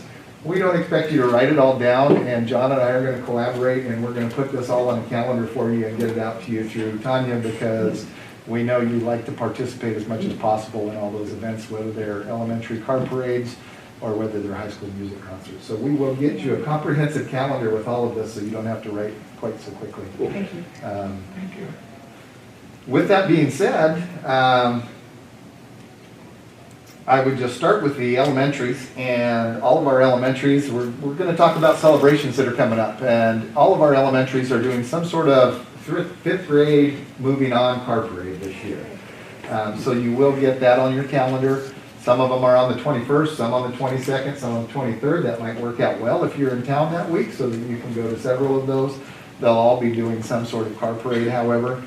Some of the other exciting things that they're doing, and I don't know what this means, but Mr. Maxwell out at Evergreen said on 6/22 they'll have a confetti walk. I can only imagine what that might look like, and what kind of, I'm looking at Karen, what kind of extra custodial support we'll need. But we will have something there, which might be quite interesting. And Abby Barabee out of Vaughan, who has had a great first year, a very interesting first year, but a great first year. On 6/15 and 6/22, the Whole Note Huskies will perform outside during parent drop-off. I've got to believe that's some kind of elementary choir performing it for parents as they're dropping off. That's at least what I believe will be there. And it's been a tradition at Vaughan where they do fifth grade rockets as well. So if you've never been out to that, they'll be doing those again. And we'll be somewhat brief, but I just wanted to share those pieces with you. At our middle schools, looking back kind of in the rearview mirror and finishing up, we will be finishing up intramurals when we return next week. Harbor Ridge has had approximately 90 students involved in intramurals, so that's been a nice addition for those students this spring. Again, kind of tying back to that sense of belonging. It was really nice to add that. It was really nice, again, to be able to run activity buses on Tuesdays and Thursdays for that. And again, just one more opportunity to create a greater sense of belonging for our students. Key Peninsula had 20 to 30 students. They didn't have multiple things. Many of them expressed volleyball, so it was a 20 to 30 student co-ed volleyball group that they had every afternoon, and so that was kind of a fun one there as well. They also will be doing, similar to last year, 8th grade drive-through graduation celebrations, and so they're excited about that. Harbor Ridge is putting on a virtual drama production. They don't know exactly when that will air, sometime in the next 2 weeks. But when we get that, we'll get that to you as well. Academically, I can tell you, and I'm looking at James and Melissa, they've been involved in this. Our middle schools academically are not only looking at putting together their master schedules for next year, but when we talk about that transition from 5th to 6th grade that James referenced, we're also looking at math placement. And so that's always a busy time of year as they look at math placement as well. At Peninsula High School, Tyson referenced the prom. I just have to comment that that's so fun and so exciting, and I just have to let you know the students did the planning, the students did the safety planning, the students worked on all the logistics around that. Kim Dominu and Danielle O'Leary came alongside them, of course. I got to sit in on a couple meetings, which was fun for me. But it was mostly listening to all the planning that they had done and how careful and intentional and how detailed they were in the planning. Tyson was describing it to you, and that was just a product of all the extensive planning that they've done. So our students did a really, really nice job on that. On the music side, there is a mini band camp going on next week at Peninsula, mostly outside. Roy Anderson, I believe, they're going to be working on some introduction to marching band. They have invited upcoming 8th graders from both Key Peninsula Middle School and Harbor Ridge Middle School. And so that band camp will be going on next week at Peninsula. It will culminate in some sort of performance. I believe it's on the afternoon of June 4th, that Friday at Roy Anderson. They will also have a PHS Spring Band Concert on June 10th. I don't know the time of that one again, but we'll get it on that calendar that we get out to you as well. The next one I want to talk about with Peninsula really ties into that self-efficacy and self-confidence piece. I couldn't help but go back and make a note of this. Our Avid students. We have another senior class that's graduating who are an Avid cohort group. And again, Avid is a cohort of students who might otherwise not go on into post-secondary ed, might be the first in their family to go to college or whatever the case might be. And it's also school-wide with some of the practices. But that Avid cohort, they will have their senior spring signing day. And that will be on June 7th during 6th period. All the other Avid cohorts will, or the other Avid grades will be there, I believe, for that. To see where all of those Avid seniors are going to go to school next year. And so I comment on that because these are students who maybe entered the Avid program thinking that I'm not capable of post-secondary education. That's not what we do in my family. And that just is a program that adds to that self-efficacy, self-confidence, kind of goes with that yes you can kind of idea. And so that's an exciting piece, and we're really proud of that group. I would add a little note on that just to try to tie some of these things together. When James was talking about that, and we talked about the teacher relationship data was really high, but that self-efficacy and self-confidence wasn't that high. I would say my experience with us as a community is we have really high standards and our students feel really high standards. The senior exit surveys we've done in the past, we always ask them, what are your biggest stressors? Years ago, it was the senior project back in the day that I'm sure Lori remembers and David remembers. The second one was always getting into the right school. And so where is that pressure coming from, and how does that affect that self-efficacy piece? I even had a parent a few years ago, and I said, oh, your daughter's a senior. Where's she going to school next year? Oh, she's going to school. Just TCC. And I said, don't say just, please. I'm going to scold you, Mom. Don't say just TCC. That's an accomplishment. So I think that's another message, and I just had to tie that into the Avid piece because our kids are capable. They do feel this high standard that I have to get to this point. Some of them do. And I think that's something we have to work on as a district, we have to work on as a community, because they are doing well. I had a discussion this week with a parent who's a staff member and another person, and they do leave us well prepared. They do come back and say, yeah, I'm one of the better ones at my school. So just had to add that piece. Two of the other celebrations that I think are the most fun that we'll get on the calendar for you, but I'll give you a heads up on tonight. The ET&T Moving On celebration, the Employment Training and Transition Program, that is going to be on June 17th from 3 o'clock to 5 o'clock on Roy Anderson Field.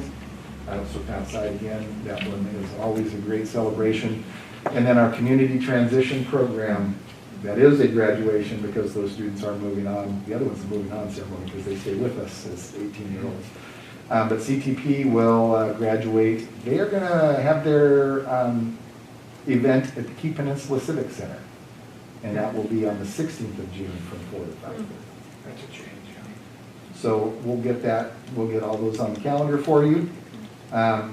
To David's question about what can we do to make this sense of belonging, James referenced it, but I'll share with you one of the summer school courses we're offering this year is called Freshman Seminar. We're going to seek input from our middle school principals and middle school calendars about who are your rising ninth graders, who are your eighth graders that are coming to us as ninth graders that we need to connect with over the summer with executive functioning skills and organizational skills.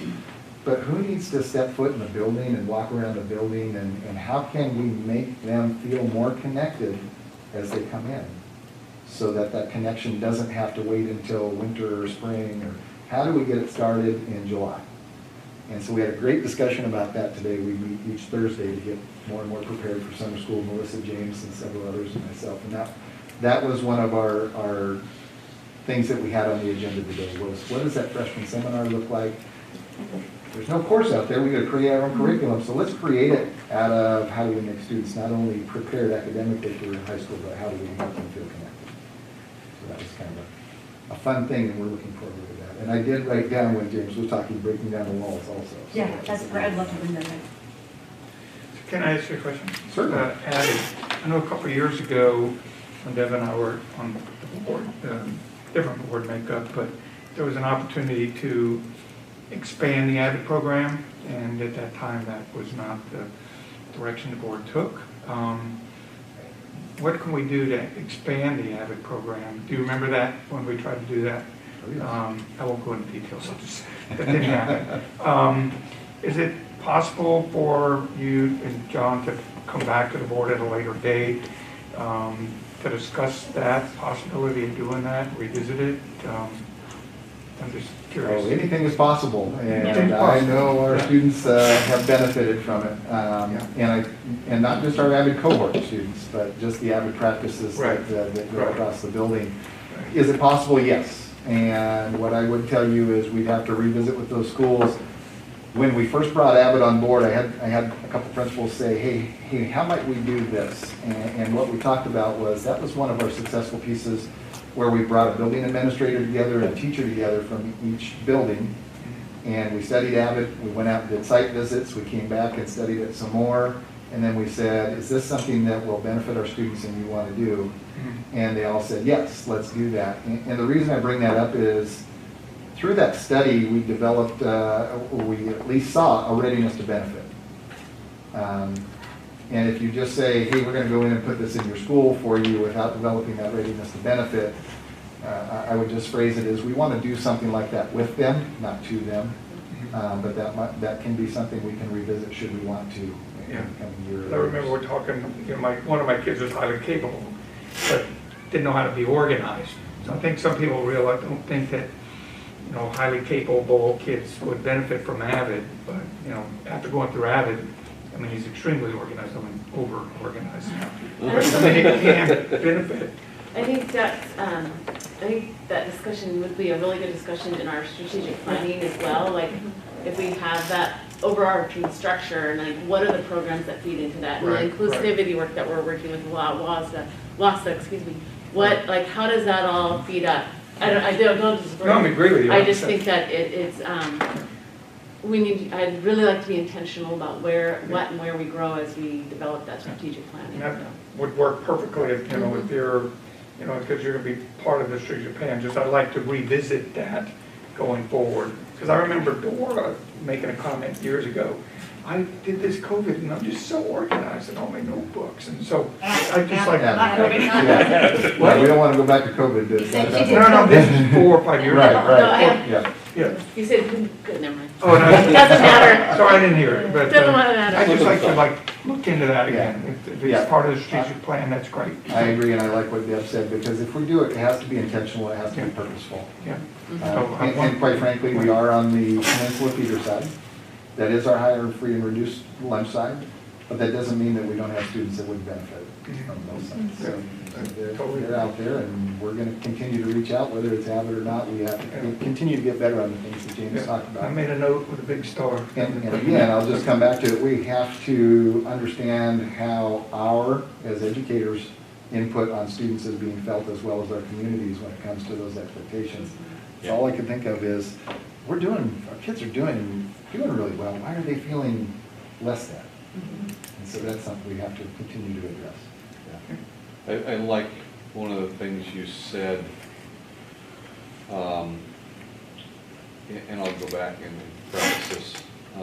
Only 35% of the population out there has a college degree. That means the majority does not. And they can be very successful. So when we're talking to a graduate, we shouldn't be asking where you're going to school next year. I like who you said that. But I look around this room, and I get it. You've all gone to college. And so that's an expectation that you have. And that could be some of the problems that we're having out there is in the school environment, they're surrounded by everybody with college degrees, and that's the expectation that's being put there. We need to celebrate the electricians, the plumbers, the welders, and bring those people in also as peers so that our students can see that.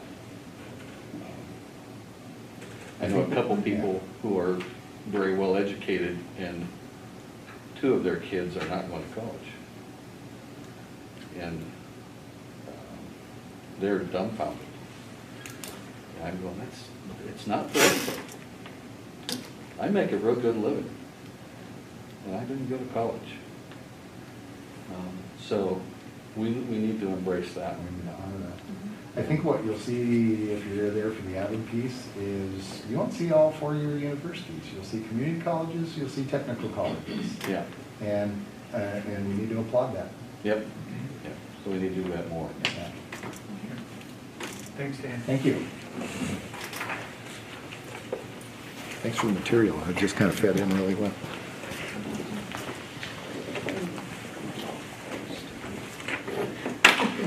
So as I talk about the Gig Harbor Theater side, I won't be redundant in repeating what Connor and Dan have already said, but just try and fill in a few of the blanks and I'll give you a little more color on some of the activities that are going on. So with elementary, Dan talked about the drive-in moving on parades, but there's a couple other themes that are going to be kind of playing out at the end of the year that I think are important. One is celebration, trying to find ways in what's a difficult year to celebrate kids. And again, we've got kids in different platforms, so we still have kids that are remote, and we don't want to just celebrate those kids that are in person.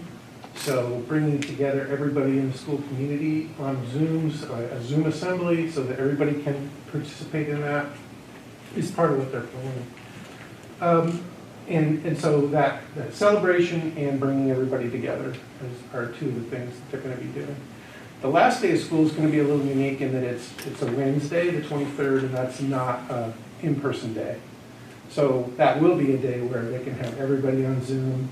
They can try to recognize everybody and do something fun. They're not going to do hard academics for a couple hours in the morning on Wednesday the 23rd, but it is an opportunity to, again, bring everybody together and try to really celebrate accomplishments and set kids up for the next year. At the middle level, Dan talked about, again, the drive-through parades and intramurals. The intramurals have been going great at the Goodman and Kopachuk as well, with over 100 kids in each school. Copa, they are doing volleyball, soccer, and cross country, and they're mixed gender sports. So they've said, we've had some mixed gender sports like cross country, but doing all of them as mixed gender sports has really helped build the community, and they felt like that's been really successful. Goodman said the same thing. They're doing cross country, soccer, and frisbee golf. So that's been a new one. And if you drive around Goodman, most times now you look around their campus, you'll see little golf nets. And so they've said kids are really into it. They want to do it now in PE and at lunch. And so this might be something that continues beyond our COVID days. But in general, they said that being able to do that after such a long break from athletics at middle school has been huge for kids. At the high school, I know most of you participate or watched the Students of Distinction video. Well, no, it's much better in person. We look forward to getting back to that. But I did want to recognize, even though I think most of you saw them, the names of the winners for the different categories. So from Gig Harbor High School, Evan Wong for academics, Oliver Strachan for arts, Ella Heckman for athletics, Allison Hagan for community service, and Catherine Forehand for science and technology. Also from Peninsula High School, Riley Schuler in CTE, and Kaylee Johnson from Henderson Bay for overcoming diversity. And a big shout out to Ariel Gustansky, I think is how you say her last name, for all the work that Gustansky, for all the work she put into that, David as well, and many others, to make that work in obviously less than ideal conditions. A few things on athletics that Connor didn't cover, and he covered a lot, but I just wanted to give a shout out to some of the people that have made it work in a difficult situation. So to our athletic directors and our coaches, a few examples. So for bowling, our girls bowling, they can't bowl next to their opponents, so they bowl in their alley, and then they keep the score, and then they compare the score to the other school. So they're like competing by themselves, but then they compare the scores. But they're able to still do it. Cheer competes virtually, and our Gig Harbor cheer finished second in a regional competition. And in wrestling, they came up with some creative masks that go underneath their headgear, and they've been surprisingly effective, and we've been able to wrestle safely with something that everybody really worried about. The teams haven't been doing great, but the fact that the kids are out there is just huge, again, for those kids. And always a shout out to our combined team, our lacrosse, girls lacrosse team, which is a combined PHS and Gig Harbor High School team, and they're 4-2. So shout out to them. A few other events, we talked about, you heard about the Peninsula Prom, the Gig Harbor Prom, and kind of mentioned this, but it's at the Skyline Drive-In in Shelton on the 5th, and you don't have as many. They were hoping to get about 300. Right now it's a little over 100. There was some, what they're referring to as mom proms that occurred that were kind of outside of the school realm, but there's still a lot of kids who are excited about this, and they're going to vote on either. It's either going to be one of the Spider-Man movies or Ferris Bueller. So that's on the 5th. You heard about the Scholarship Foundation. The Gig Harbor Tides Scholarship Foundation does a drive-through award ceremony on June 17th, and that's between 3 and 6 at the back of the school. And last, I'll just talk about some of the academics. We have a lot of attention about the athletics that were missed, rightly so, because that was difficult for a lot of athletes. But some of the arts were missed too, and you are going to be able to see. So you saw the virtual choir. There's going to be some band concerts at the end of the year, but it's very little over the last year and a half for some of those arts areas.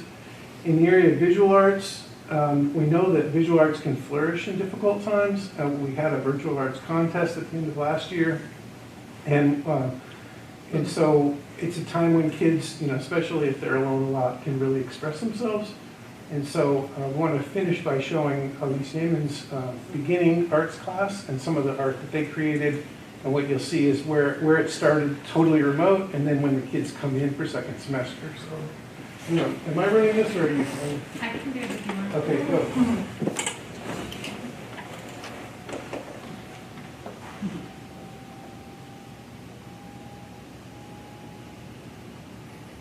Not sure that dog's really a distraction. It's like a comfort.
Pretty amazing for a beginning arts class.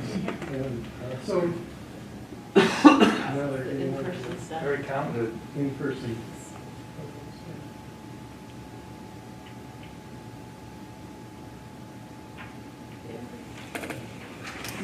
So you heard about the plays at both schools. Those are another chance for kids after a missed year last year. My daughter missed her Les Mis performance last year, but is super excited about Pride and Prejudice, and I know there's a lot of kids. Because when we talk about that, going back to what James presented, where does that sense of belonging comes from? A lot of times it's where you find your tribe. Who are those people that you connect with? And that's in so many different realms in high school. It might be athletics, it might be drama, it might be debate, it might be, just on and on. And so many of those got canceled or postponed, and so that's just going to hurt that belongingness even more. So how do we make sure we're bringing kids in and helping them find their tribe at our schools? Thank you, John. Any questions? I just wanted to add to your comment about all the the just amazing efforts it took to make athletics and all of these programs, what did happen. Also just mention the work of the athletic directors, administrative assistants. They've really been just going above and beyond, as has everyone, but they have been fielding a lot of calls and disseminating a lot of information and organizing and such, so I wanted to give them some credit. And what does the guidance say this week? Exactly. It does, because it's ever changing. Changing every week. Yeah. Any questions? Thank you. Lots of good things.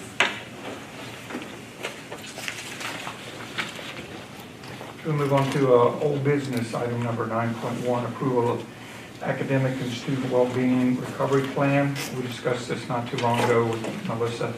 She's here for questions if you have any. So I would ask, do any of the board members have any questions to ask of her before we move on to vote on this? It's not a question, but just to clarify to the community that this plan isn't necessarily everything we're doing. This is what's required by the state in this checkbox format. So, and we are meeting those needs and then some. That's correct.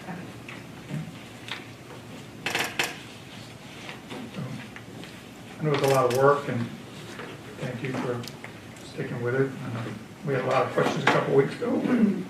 Thank you for your patience. It was a great team. Okay, so I would entertain a motion to approve item 9.1, the academic and student well-being recovery plan. So moved. Okay, Second. it's been moved by Lori. Natalie. Oh, Natalie. Is there a second? Lori. Oh, Lori. Okay, thank you. It's like perfect. It's been moved by Natalie and seconded by Lori to approve item 9.1. All in favor say aye. Aye. All opposed? Item 9.1 has been approved. Motion carried. Mr. Olson, if I may just offer one comment. This again is the plan that all students who want to be in person will be back 5 days a week in the fall. We are working out any other details. There will continue to be evolution on 6-foot requirements for lunch or how lunch might be served. We'll have alternate plans, but our plan is unconditionally to have all students back in the fall, 5 days a week, full time. It looks like we have a relatively small group of parents and young people who want to be remote. We're also planning to continue that program and figure out how to make that work for even a smaller number. But I just want to reiterate, this plan that you just approved is to open in the fall with kids 5 days a week, full time. Thank you. Thank you. Okay, now we're on to item 10, new business. This is the first reading of policy 3411, opioid-related overdose reversal. Item 10.1 has been presented for first reading. No action is required. The board will provide any feedback to the superintendent prior to the second reading. So we've all been made available to that. Any questions, Dr. Jarvis, about that? I would just offer the comment that in some ways this saddens me that we have to take that step. But on the other hand, we live in a society where there is an opportunity in case, and Mr. West could tell us a lot, if somebody is in trouble on drug addiction and overdose, that there is a way of administering that, a counter and save lives. And this is a new era for the school. It's a new entry. You can see there will be lots and lots of training and very specific regulations, but it is something that I really recommend as needed in the schools, and we are participating very willingly. But in the event we have a student that is in life jeopardy because of drugs, so we have the ability to administer a counter that would save a life. And you mentioned student, but it could also be a staff member. It could be a staff member. So I want to make sure it could be anyone within the school system. I have a question.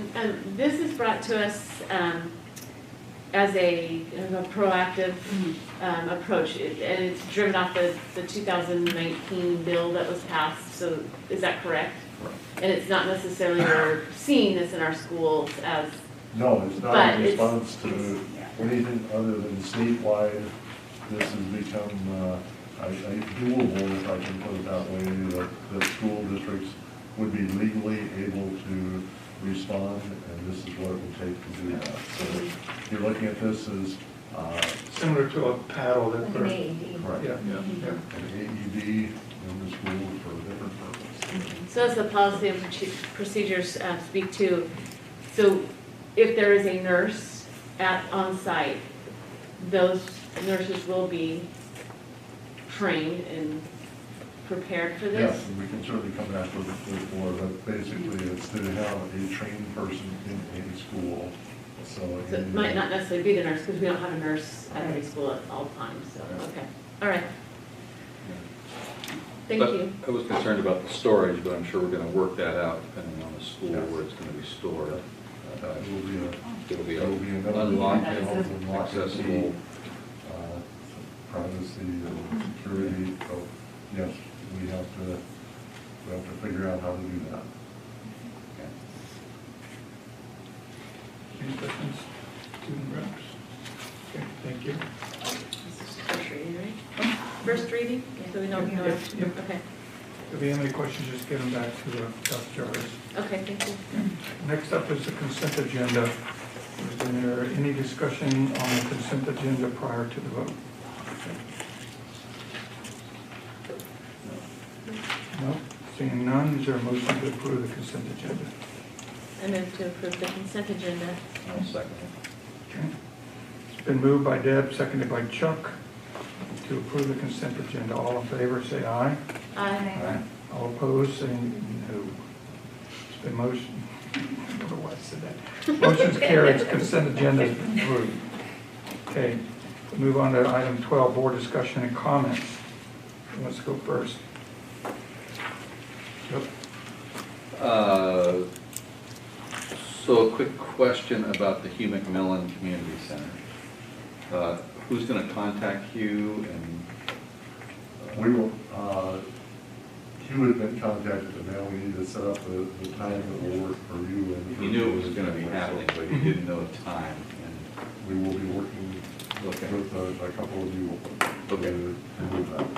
I think that's, we don't know yet. Right. But we'll let him know. I think he's going to drive that day, Yeah. probably. Right. Yeah. And so, no, I love some of the things that we're doing, all the activities that we're doing to make it work, all the energy that's going in at the student level. Gosh, it's just, this is a great district. Yes, it is, because we got so many great people, great students. That's all I got. Deb? I would like to thank the middle school effort to bring that choir performance to us tonight, as well as the Gig Harbor Trio. I will have to say it is extremely heartwarming to see these kids. This is why we're here. This is why we're doing this, and it's just a really good reminder that these are the people we're working for. So thank you, and Natalie and Lori, I know you've been driving getting people here, so thank you for making that a part of these meetings, because I think it's really important. I know it's been thanked already several times, but to our student reps, your role is really critical. Bringing the student voices, and you've done a really good job of reaching out to a lot of different people in your schools, not just a certain group. So I really appreciate that. I really challenge our board to grow this role on our board. I think I've seen other districts and some of the things that the students reps are getting involved with. So one, if you guys, I don't know where we are in the process of finding new reps, but if you know someone that would like to step in next year, this role is really critical, and I think we can really make it to grow it as well, because again, this is why we're here, and you bring a very valuable part to our work, so thank you.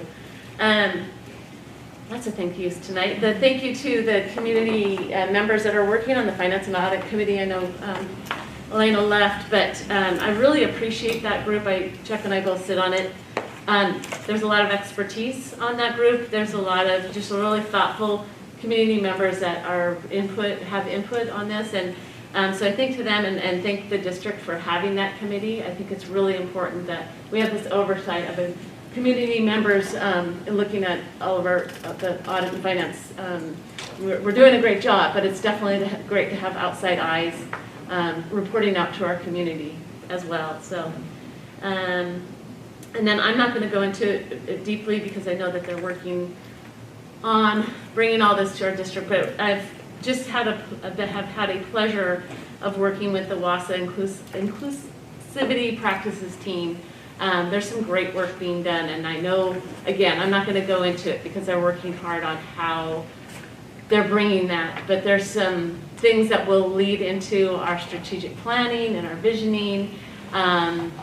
So thank you for letting me be a part of that committee, and that's all I have. Lori.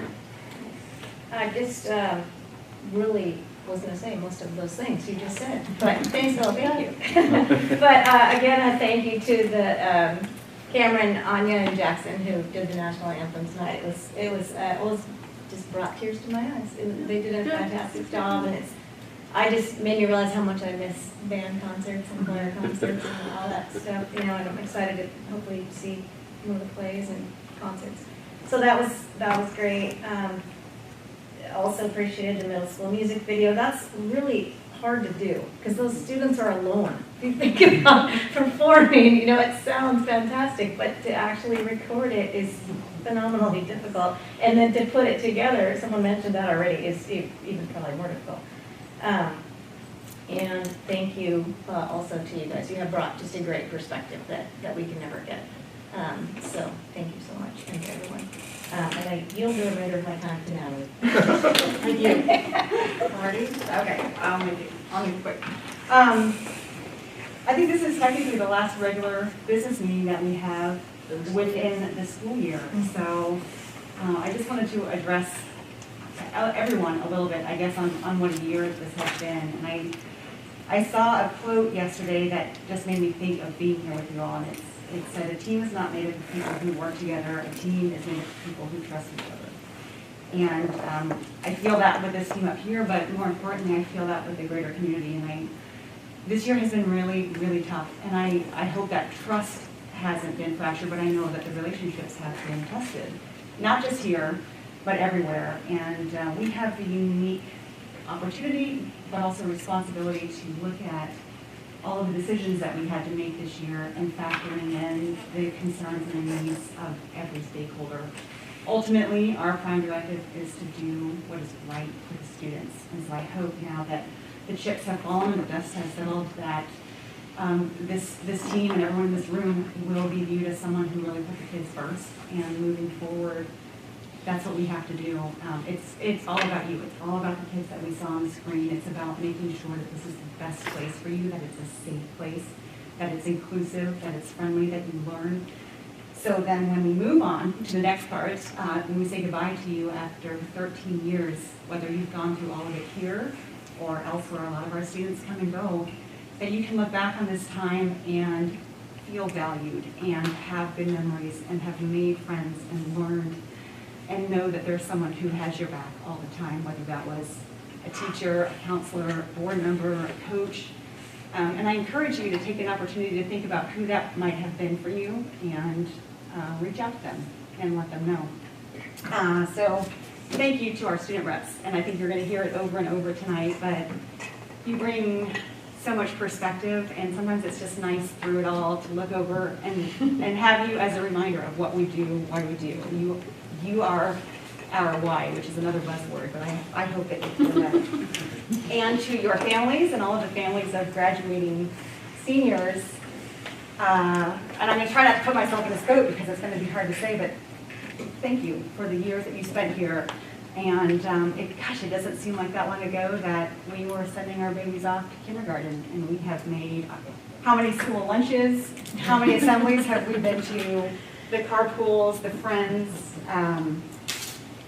stressing over power school updates and asking our kids why they have a 0 when they are certain it's the teacher's fault. So for all of that, it mattered. All of it mattered. And I hope that you have all felt a part of Peninsula School District. And you are and will continue to be, we are PSD. And I thank you for all being a part of it, whether it was difficult times and hard conversations, or if it was a joyful time. I think ultimately It made up our kids' childhood, and thank you to all who teach and work and have dedicated your professional lives to building this for our kids.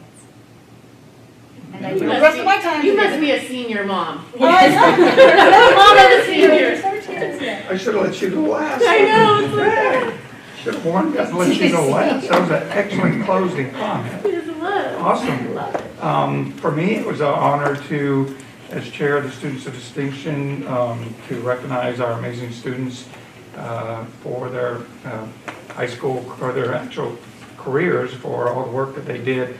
Just continues to remind me how amazing our students are. Their stories are incredible, touching, just truly amazing, truly amazing. Tyson was one of them, so I congratulate you for that. Our Audrey Dawson is another one, so we just had some amazing, amazing students. Too bad they couldn't. They're all a winner in their own way, but and you can see the banners that are flying on Point Fosdick and Olympic of all the nominees. I don't know if you know that, but your banners. I found out today, so. So that's pretty cool. And then I was attended I know so did Natalie, Peninsula Scholarship Fund, just over $330,000 our community donated to our students. It's just amazing. It's just a Peninsula High School Scholarship Fund. So just thank you to our community for stepping up. The whole board took little thank you baskets to our cafeteria staff, to all of our schools, to thank our awesome cafeteria staff for hanging in there through a difficult year. And they were really, really happy that we did that. So thank you, board. Then I would just say, a little piggyback what Chuck said earlier, I think the board, I'm really proud of the board that over the years we've made excellent progress of getting away from the mindset of everyone needs to go to college or you won't be successful. That with the Navy JROTC, our trade school up in as a high school, adding more vocational education classes, just the fact in now Henderson Bay Academies that we are recognizing that there's more pathways to success than just going to college. So, and then I used to be on the audit committee, and I'd applaud Karen and everyone that's on the audit committee. It's certainly grown over the last 8 years, and it's much, in my opinion, much better now, more accountable, and so I'm really happy that that audit committee is, like Deb said, it's still there, and it's made great progress over the past 8 years. And then lastly, the student reps, you know, people don't realize that I mean, they go to school every day and they come here and tell us, like Dora years ago said, you know, there's no place for us to park. You know, we're out of parking, we have to park over here in this mud and all that. So you have a parking lot because of that student rep. We didn't realize that it was a water faucet or something was broken, and Pat's like, that's broken, I didn't know that. And the next day he was over getting fixed. So it's not just valuable inside of like student, how are they feeling at school and stuff like that, but it's little things like that that people may not know about, you know, that just may go unnoticed, that y'all bring it. So thank you again for that. And then that's pretty much, Natalie, would you like to repeat? So there will be a short executive session, no action will be taken, and so where are we going to do that, Dr. Jarvis? We're going to do it right here. Okay, so we will have to wait. So it's 4 minutes after at 8:10 we will begin executive session. And again, no action will be taken. Yeah.